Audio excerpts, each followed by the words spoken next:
like it. But here's the thing. That's what God is waiting for. Amen. He's waiting for the little lad with the 5. You know, what was David in the situation of Goliath? He was the most unlikely guy you've ever seen in your life. He was almost just a kid. He shouldn't have been up, you know. I mean, as soon as he opened his mouth and said, I want to fight, they should have said, no, don't worry. I'm going to handle it. That's what they should have said. Instead, they just let him go out like a lamb to the slaughter.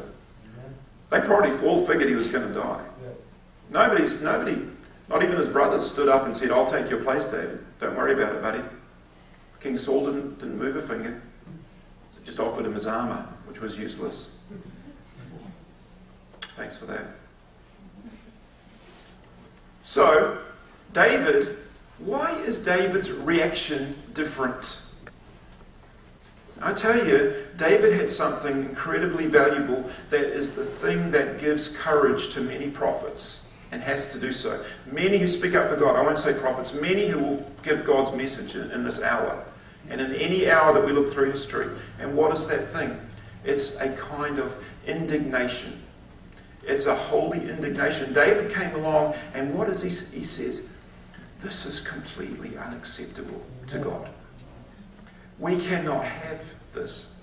This is the moment at which we just say, no, I'm sorry. I'm willing to lay my life down and risk everything to stop this garbage going on. This we cannot have. Well, put up with all of the other junk and all of the deterioration of Israel, but I must do something now. He didn't even think, that process didn't even enter his mind, because immediately he saw Goliath threatening the people of God and mocking God. His heart rose within him, and he came out with it before he even thought. God needs people like that.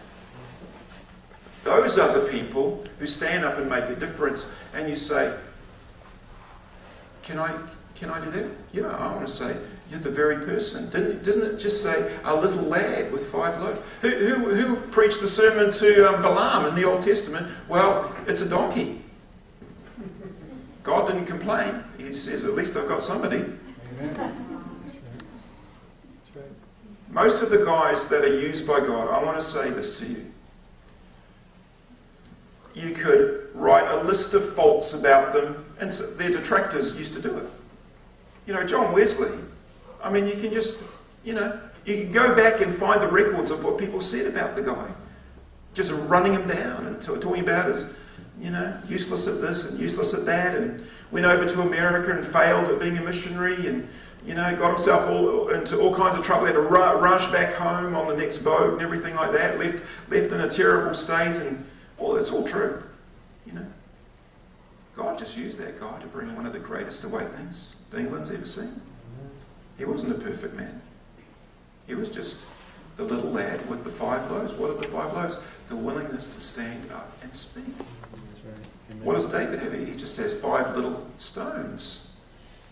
I think, again, maybe this is representative of something that God is bringing forth, but he brings it forth in such a humble way. He uses humble people. He doesn't use people that have got it all together. He doesn't use the smooth and the slick. He just looks for someone that is willing.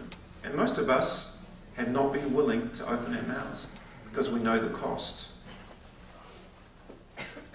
And in fact, quite often it's the idiotic guys who just open their mouth anyway. You notice that? Sometimes I look at myself and say, maybe you're just kind of like more idiotic or something. Why do you keep opening your mouth and getting yourself into trouble? Wouldn't it be easier just to stay silent? These temptations are there for all of us, are they not? Every one of us, in every situation we're in. It might be a group of 5 people, it might be a group of 200 people, it might be on the internet in front of 10,000 people. I don't know what your situation is. I want to say to you, unless God can find the little lad with the 5 loaves to bring forth in this hour, America is finished. Right. Amen. America is suffering at this moment a worse famine than any recession, a worse famine even than food. I want to tell you, she is suffering, I would say, the worst famine in her history of the hearing of the word of the Lord. Amen. It is so hard to find preachers that are preaching the full and true gospel. So hard. The false is everywhere. And it sounds right to people because it's all humanism. Let's just finish with, let's head towards the end here. What is being preached in the churches, the reason it sounds right to people is because we live in an advertising culture. Did you know that? And a lot of the preaching that comes forth today sounds so right to people because it sounds like advertising. It's like, Jesus will make your life better. Jesus is just really a new brand of toothpaste. Isn't that correct? Jesus will make you happier. We used to have Colgate commercials in New Zealand where you'd see the lady and she would use Colgate and it would go ding and she'd get what was called a little ring of confidence. I don't know if you had those adverts in America. Very exciting adverts, I've got to tell you. Absolutely, I had to rush out and buy Colgate as soon as I saw that. So there's all of these bombardments of how are they advertising cars to people? They're saying, oh, this will make you seem so much more successful. People will envy you when you're driving this car. Look at how sleek and smooth it is. All of these subtle messages are going on through all the advertising. And so the preachers have adopted this exact approach to trying to bring people into the kingdom. And they think it's wise and modern and everything else. I want to say to you, they've stripped the gospel completely of all its power, and in fact the essence of the gospel has been lost. Because Jesus didn't run an advertising campaign. He said, if you come to me, you're going to die. You can say goodbye to your life, pal. You come follow me, it's all over. So unless a seed falls to the ground and dies, it cannot bring forth fruits. He says, unless you fall on the rock and are broken, you're worthless to me. You'll get crushed to powder the other way around. But if you choose to come to me and be broken, fall on the rock and be broken, then I can use your life. Then I can bring you with me. Then you become a disciple of mine. And if you're willing to lose everything. He says to his disciples in Luke chapter 14, he says, unless you give up all that you have, you cannot be my disciple. Wow. Popular preaching 101, isn't it? Now here's the difference. I'm just preaching Jesus' words there. Here's the difference. Your best life now. God has a wonderful plan for you. It's all advertising jargon, isn't it? God is going to fulfill you. He just wants to just like ooze all over you. It's kind of like cuddle theology.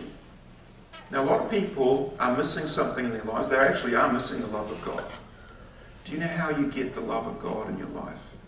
This is so important. You cannot get the resurrection of Jesus without the death. You cannot. You cannot. And what we're promising people all the time is we're saying, here's how you get resurrection life. Just build yourself up to it. Just come up here. Just listen to our advertising campaign. We're going to be preaching the most positive things to you to build you up into this. No. How do you truly get the life of Jesus? You've got to go down. Your old life has to die. Everything in you that is all of man's strength has got to go down. It's got to go down to the grave with Jesus.